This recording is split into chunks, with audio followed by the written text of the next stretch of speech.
De Rood van El Alaaf is een vereniging in ontwikkeling. President Ruud en Alt-Prins Bart hebben nu hun eigen residentie. Daar ontvangen ze gans vastelovendvierend Limburg. Alleen zonder mij, ihre president Tom, fundament, baken en verlosser huurt het natuurlijk nooit wat. Welkom in het Vastelovenscafé. Mijn god, wat is zo? Wat is dit? We hebben een barbecue gehad met de oud-prinsen. Ah, wel leuk zeker. Super gezellig, ja. Ja, dan zorg maar dat het goed komt, want voor Hans Friedrich Prinsenproclamatie zit in de Hoofdstraat. Wij wordt het, Ruud, wij wordt Ja, het. dat mag ik dan niet vertellen. Dat is vind het het goed wel geheim. spannend. Nee, god. Maar voor Klient gelukkig verenigingen op bezoek, die komen ons nog geen dingen laten zien. En misschien gaat ronen met prinsen en een hoop dingen kan er wordt leren en keigezellig. leren. Het wordt Het werd keigezellig. keigezellig. En daar hingen ze niet veren. Volgens mij zijn ze door. Kom maar op dan, kom maar op. Daar is ze dan. Ja, daar is ze dan. Daar is ze dan. Daar is ze dan. De prins. Daar is de prins met zijn elverrood. Maak plaats. Hij klapt ze in de moord. Tegen medaille op een scherpe pin. Laat eens kijken of ik met hem dansen kan. Een goed gespreksje met een puntje veer. Ach, wat hebben we weer de nieuwe prins nog hier. Wie is het dit jaar? Gaat goed? Gaat heel goed. Had ze nog energie? Energie voor 10. Energie voor 10? Energie voor 10. Kan ze nog een beetje nadenken? Heel klein beetje. Er wordt voor mij nagedacht. Hè. Weet voor dich nog, dan moest het nu even zelf doen, want we gaan Prinsenrooi. Je bent prins van de Rood van El 11. Kom maar, kom maar, kom maar! Ja, is er bij dich Prinsenrooi geweest eigenlijk? Wie is toen prins beschoren? Nee. Nee, niks. Dat doen we heel wel bij de Rood van El 11. En het is aan dich dadelijk de taak om het te doen. Hè. We houden de balken erbij, we knippen alles los voor de jonge doelgroep. Kom alleen op socials, want die kijken in de televisie. Het Prinsenrooi, dit zijn de kandidaten. Let op! Wuurde Tij of Tij van Marij of wuurde toch Marij van Tij? Wuurde het Emiel of Emiel? Wuurde het Emma Kok of toch een andere kok? Wuurde het Frans of Frans of toch Frans? Wuurde Daan? Gewoon we wies de Max? Houden we op de Pam Pam of doen we gewoon Danny? Het is tijd voor het Prinsenrooien. Nou, hoogheid.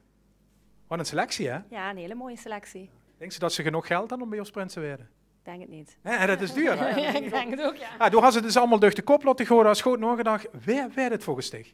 Ik denk dat het Miss Patty Pampam wordt. Miss Patty Pam Pam. Vredig onze prinsenproclamatie, dan zal we het weten. Dankjewel, hoogheid. Applaus voor Femke!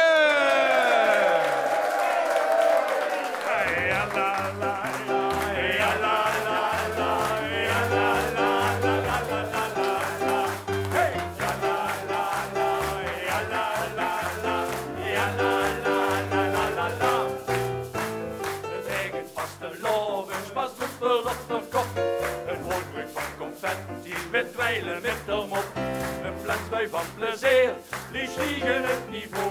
Zo kiest de hele carnaval gaat het weer cadeau. Kom hey, leef lu. Als Limburg voelt zich happy om onze paraplu. Laat gaan, leef lu. Nu werd ze tot maar 3 dagen lang, gistermorgen hu.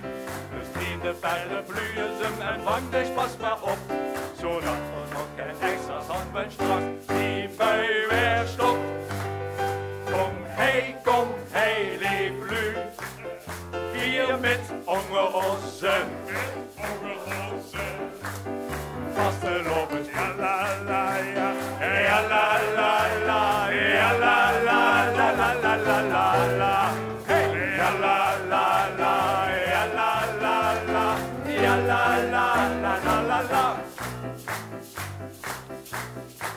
De zon die wil te stralen wie serpentines hoed.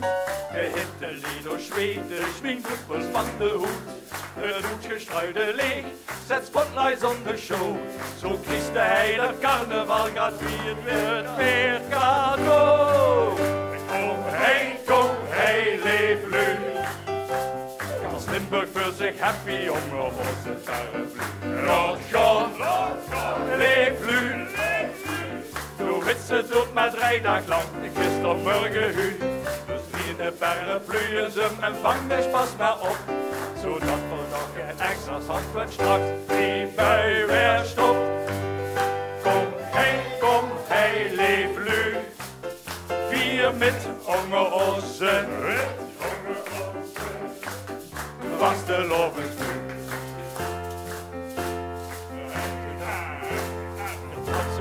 Strotten en alken op ons neer.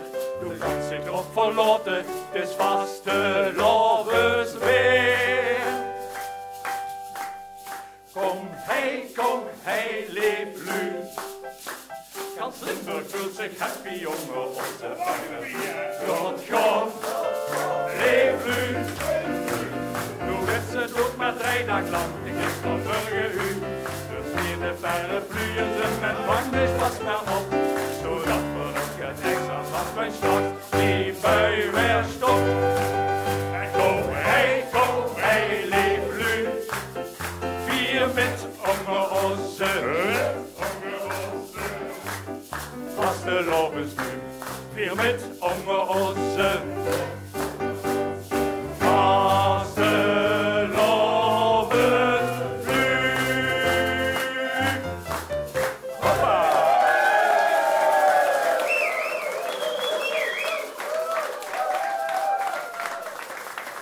Oh, dat vind ik toch wel erg leuk. Zo steeds in het vaste lovers. Ik met mijn buurvrouw eigenlijk zo'n beetje. Maar dat ben je toch een beetje? Of niet? Ja, een beetje wel, ja. Maar we moeten Heerles praten, Femke, toch? Of niet? Ja, ik spreek geen dialect. Dat doen we in het Heerles, heerlijk. Hoe is het, Prins? Waarom Prins? Omdat de vereniging ook een prinscarnaval heeft en ik dat heel graag wilde worden. Je bent meteen serieus, ik merk het al. Het heeft heel wat bloed, zweet en tranen gekost. Of niet? Kun je het uitleggen hoe dat gegaan is? Ik ben al jaren bij verschillende verenigingen aan het vragen of ik daar prins kon worden. Echt een leuren overal. Ja, overal. Maar nergens wilden ze me hebben. En in tweede... En die eiken horen wel. Dat is jammer dit, dat is jammer. We knippen het eruit. Oh, ja. Nee, dus ik ben al overal in het leuren inderdaad geweest. En in 2019 heeft Prins Bas een boekje geschreven, Prins Nora. Oh, ja. Over een meisje wat graag prins wilde worden. Wat je met carnaval alles kan zijn wat je wil zijn. En toen dacht ik, daar liggen kansen voor mij. Dus nog wat meer lopen leuren daar. En vorig jaar hadden ze jeugdprins Merel. Dus toen wist ik nog meer kans voor mij, ja. En nu ben ik het geworden. Nu ben je het eigenlijk gewoon, proficiat. En hoe voelt het? Fantastisch. Wat is er zo leuk aan? Wat is zo fantastisch? Ja, alles. Ah, kom op. Wat is het allerleukste? Met 14 kerels op stap. Dat vind ik... Je hebt het wel helemaal goed gemaakt. Hey, maar waarom toch ook dat prinses? En waarom geen prinses? Waarom prins?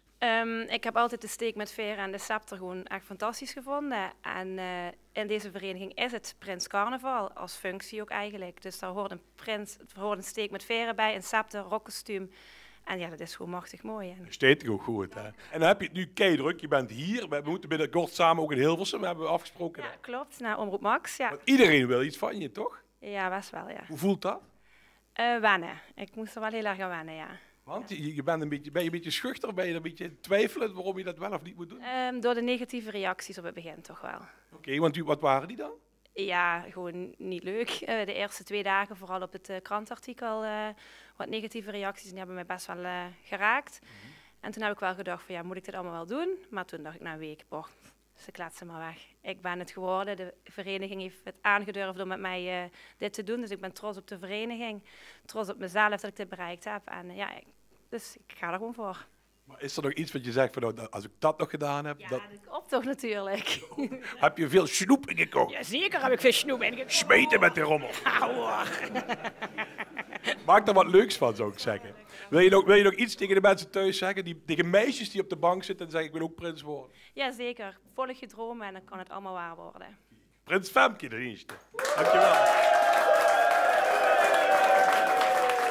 Ja, en van de prins van de Heerlen gaan we naar Joop met fouteliedjes, een beetje met een randje. Ahmed, zeg leven Ahmed.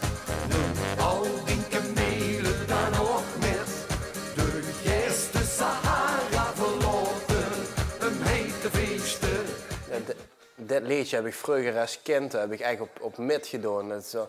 Ja, een leuk nummer op zich. Een beetje Schengen aan de gang, maar dan aangepast voor Arabieren. Hè? Dat moet kennen, toch? Ja, dat ken ik natuurlijk niet meer. Ahmed, zeg leven Ahmed. Nu al die kamelen dan nog mis. Met de kamelen ook.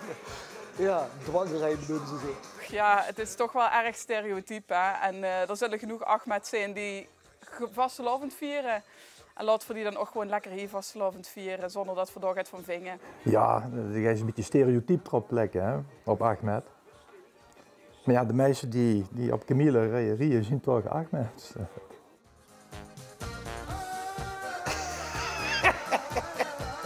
Oh god. Ja, dit is natuurlijk wel gewoon de kern van vastelovend. Ik bedoel, gewoon een beetje de draak steken met onderwerpen die door het jaar heen niet besproken mogen worden. Hè. En dat moeten we zeker niet doen, het ook gewoon voorlezen, want dat is toch gewoon grappig. Zullen we nu nog kennen? Zullen ze nu nog schrijven? Ja, ik denk dat dat nog niet... Dat zit denk ik toch niks wat ze niet zoals over zoals kennen. Charme of zo. Nou. En Ahmed is gewoon een voornaam toch? Een Nederlandse voornaam, ja. Nee, ik denk dat ze er rekening mee houden met nee te doen. Dat het toch een beetje de stereotype plekken is. Ja, volgens mij bedoelt Frans het wel heel goed, dit liedje. Het is eigenlijk een heel leef liedje van Frans, maar ja, dat ken ik gewoon niet meer. Die kamelen, dat ken ik niet meer. Ik geloof ook dat hij het niet meer zingt, dus ze had het zelf ook al gepensioneerd. Ja, het uit het repertoire gehaald, oké. Ja, maar Frans is daar ook wel heel voorzichtig in. Hè. Dat wil altijd iedereen te vriend houden. Ik hou van nu, maar ja, ik weet niet wat de lui zouden zeggen als ze dit zou doen op dit moment. In Limburgsland.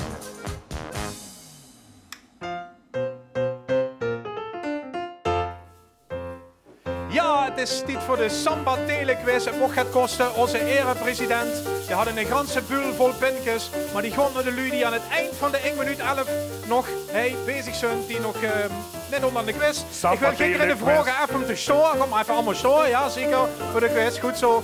Wat gaat ze met nog zien? Oh, dat gaat wel lukken. Ik kreeg een vraag. Er zijn 2 keuzemogelijkheden. Het antwoord is of sambafoon. Dat is de sambafoon omhoog. Of telefoon. Wie de vraag fout had gaat zitten en weer aan het eind nog steeds, die had dus prijs. We gaan meteen beginnen met een beetje lokale vragen. Zullen we nog klaar weer voor de Samba Telequiz? Ja, geen lukken. Oké, de eerste vraag. Het graf van de oudste bekende Heerlenaar is onlangs gevonden in de stad bij het Roodhuis. Wat is zijn naam? Is dat sambafoon Flaris of is dat telefoon Vlagges? Steek hem maar omhoog. Ik zie de ene sambafoon zetten. Sambafoon is fout, dus telefoon Vlagges. De lui die nu de sambafoon zetten, dat is af. Volgende vraag. De eekheuren is de naam van de vereniging. In het Latijn is dat wat? Is dat sambafoon Sciuridae of is dat telefoon Microtus arvalis? Kom maar. Telefoon moet gaan zetten. Het wordt de eerste. Ja, zeker. Dan gaan we naar de wijk waar de eekheuren vandaan komen. Dat is het Ekenerveld in Heerlen, vlak bij de voormalige ON1 bij de Koel. In welk jaar ging die Koel touw? Is dat sambafoon 1968 of telefoon 1974? Kom maar. Samba Telequiz. Sambafoons kan ik wel zetten. Het wordt 74, telefoon. Dan gaan we naar de vierde vraag. Wie lang is het nog hier, president? Alleen nog even niet. Oh, nog één vraag. Paul Munsterman van Paul en Leeuwen staat in de top 20 van leedjes maken. Mensen kijken naar het aantal LVK-finales. Wie vaak had Paul in die finale gestaan met een leedje? Is dat sambafoon 13 keer of telefoon 22 keer? Kom maar. Sambafoon.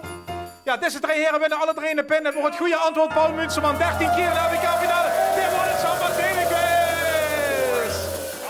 Met hoofdvasten is er ook weer een Einzelganger-optocht in Genoud. De Hansie had een hoop lui ingeschreven. Onder andere Jan Robertsen uit Kapel.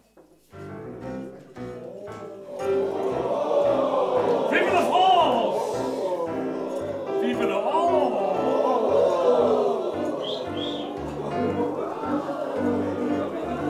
Vive la France! Vive la France! Hij is dus al ingeschreven, Jan Robertsen uit Kapel voor de Einzelganger-optocht. Ik ga aan de dus zitten met 2 gasten, want ja, we gaan toch een beetje de serieuze zaken des levens bespreken.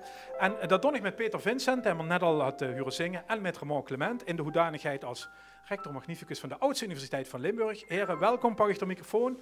Want Heerlen had toch wel, nou, mag ik zeggen, een grote zoon verloren ondanks, in de persoon van Rudy Wiedek, theatermaker, regisseur, liedjesmaker ook, humorist, kent ze zagen. Peter, du was persoonlijk bevriend met hem, hè? Ja, dat klopt. Wie lang komt we dan terug? We gaan terug naar het begin van de jaren 80 in de vorige eeuw. Dus wie Rudy al bij de Klumkes Blumkes was en ik daar in 1982 ook bij ben gekomen, zo van elkaar leren kennen.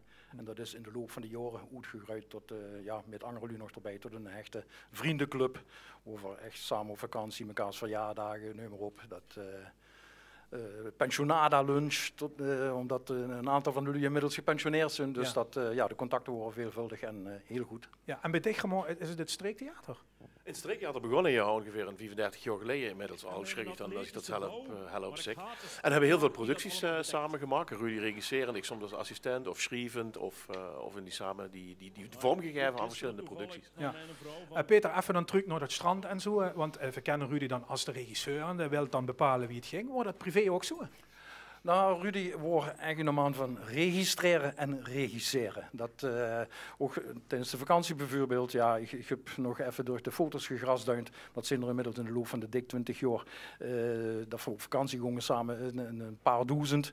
Maar wat opvalt is dat 9 van de 10 foto's dat er immer in een camera, fotocamera, filmcamera in de heng gaat. Ja. En dan toch ook door met aan het regisseren is. Dat hoort nooit op eigenlijk. Dat hoort nooit op. Na afloop wordt het netjes gemonteerd, de overgangseffectje, muziekje eronder, aftiteling, nummer op. Ook door, strakke regie en een schitterend eindproduct. Stoel maar, laat ze nog gesproken, man. Ik heb hem in de dagen voor zijn overlijden heb ik hem nog gesproken. En Rudy is ook wel weer geëindigd zoals Rudy dat alleen al kost. Tot in detail gepland. Niet alleen zijn eigen uitvaart, minutieus, tot op het laatste moment, elke stap wordt gepland. Maar ook dan komen te overlijden om 11:11. Nou, dan is het verdomd groot als ze dat voor elkaar krijgen. Ja, dat is zeker waar. Peter, in het kort, wie moet Limburg hem namens Stig herinneren? Wat vind je? Ja, een unieke persoon. In al zijn facetten, zelf optreden, regisseren, bedenken, prinsenwagens ontwerpen. Echt ongelooflijk creatief tot en met, van de kruin tot aan de dikke 10. Ja. Ramodo was net voor niks die outfit als rector magnificus van de Narre Universiteit. Ik wil dich toch vragen, want verdond alles voor socials.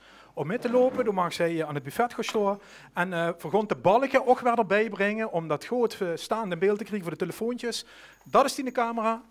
Rudy Wiedek, mini-college van Ramon Clement. Rudy Wiedek, humortechnisch samenvatten in 1 minuut 11 is geen sinecure. Rudy Wiedek zelf voor ook geen sinecure. Dat proberen te doen is ieder een manicure, want dus niet zichzelf ongelooflijk hel in de vinger.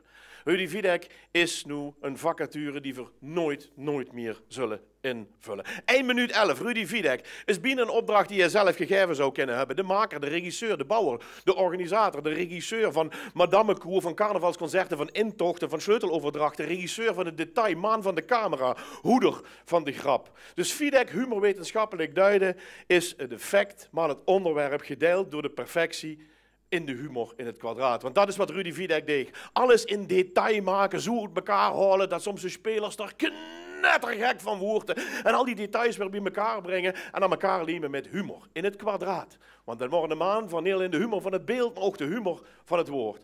En dat is dan de wetenschappelijke samenvatting van Rudy Wiedek. Het effect is het detail in de perfectie, maar de humor in het kwadraat. Wiedek, vermissen dich nu al.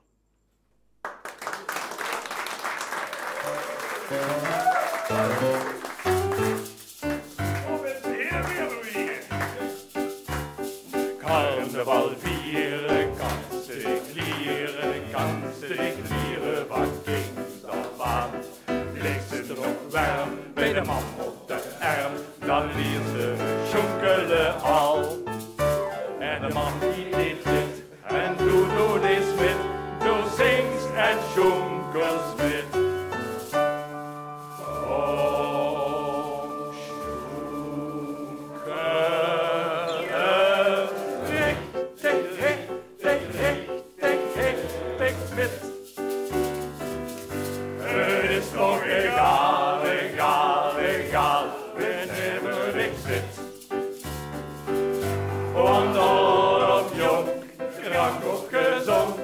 Alles dicht met. Kom jonker,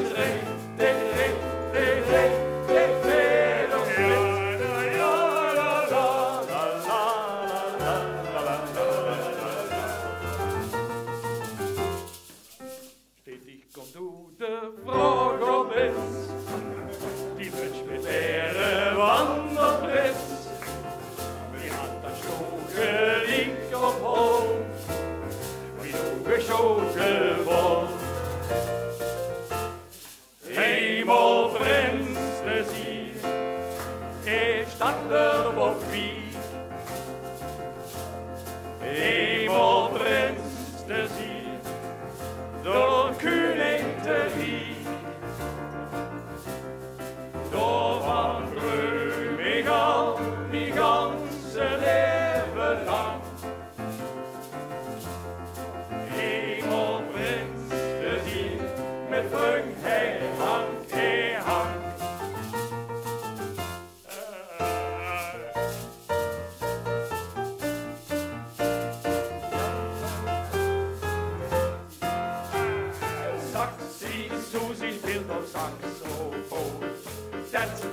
knal op zijn trompet. Tom weegt op de trom, Schuut op de schuut. En Horry het hel op zijn klarinet. Het vogelbier met muziek maken, dat vond het Susie wie het oude hoed.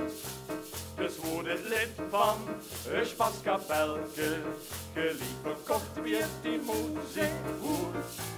Het speelt de sterren van de hemel, het is de troeter van de dirigent.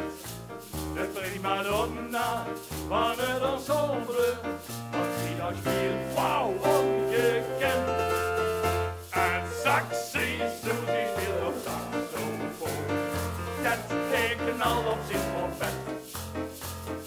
Tom weegt op de trom, Zusje op de schuut, en Horry het hel op zijn klarinet. Dan Saxie Susie de kapelle queen, marcheert hij en de chic en stram. Robin stuurt het zich aan, en kijkt nog altijd aan, en bam ligt Susie op de makkedam.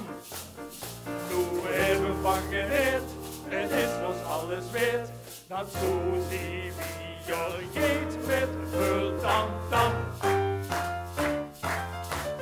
Hey! Ja!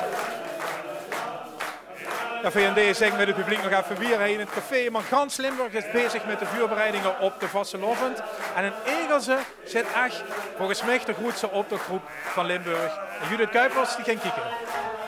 Lief dames en heren, een voetbalvereniging wederom. Hè. Maar dit zou zomaar eens de grootste carnavalsgroep kunnen zien van misschien wel heel Nederland. Er gaat er 404 met, om precies te zijn. En ja, dat is een absoluut record, ook voor ons. We hebben over de 1000 broodjes die we moeten maken. Het zijn 7 kilo kaas die er doorheen gaan. Het zijn 3 kilo boter, 3 kilo salami, 3 kilo ham. Ik ben nu 7 dagen bezig al. En ik moet er nog een stuk of 4 dagen. Zij heeft me echt opdracht gegeven, kent onze carnavalswagen schilderen met het thema voetbal en carnaval. En dan mag ik het maken. Eten, de smink, ballonnen, noem maar op. Hè. Het is toch wel een flinke organisatie. De pakjes, daar beginnen we allemaal met. De pakjes werden aan de klok besteld. Ja, dat is niet meer te doen om dat zelf te doen. Is eine met allen en allen met Van Kerkhof, dames M. We lopen in Eigelshoven, uiteraard. En Kerkrade lopen we met. En we hebben met die grote optocht naar Kerkrade gewoon. Dan stond er ja, touringcars klaar om het hele meutje naar Kerkrade te vervoeren. En dat is een hele happening. Ja, dat sminken is een carousel. We maken gewoon meerdere lui die staan gewoon in de kleedruimtes meestal. En dan ja, er is een tijdschema voor 400 man die wat binnen moeten komen. Dan kunnen een hele groep binnen en die kunt dan lopen gewoon een rondje. En iedereen krijgt dan dit, dat op het gezicht. Het gaat zeker zo'n mogelijkheid. Ik moet zeggen, we zijn maar heel blij met voor die optochten gelopen hebben. En het is altijd netjes en goed verlopen, want je wilt toch geen uitstralen, ook als voetbalclub. Over het algemeen gaat dat altijd wel goed, ja. en allen met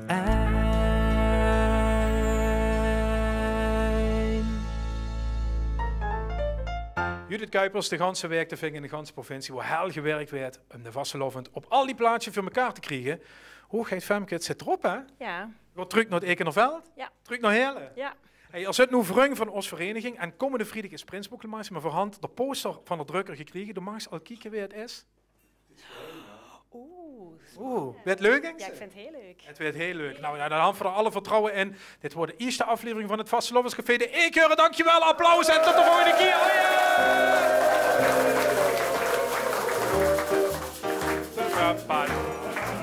Dankjewel.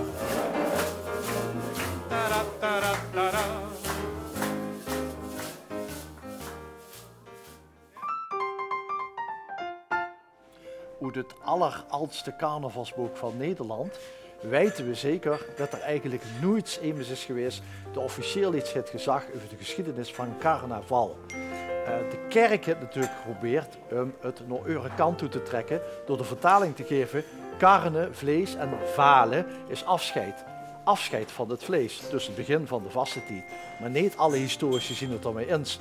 Andere historici wijzen op een ker op wielen, een schip op wielen, carrus navalis, die zeg maar in de middeleeuwen de vastelovend zou aankondigen. En dat zien dan toch hele kleine feitjes te wijtjes.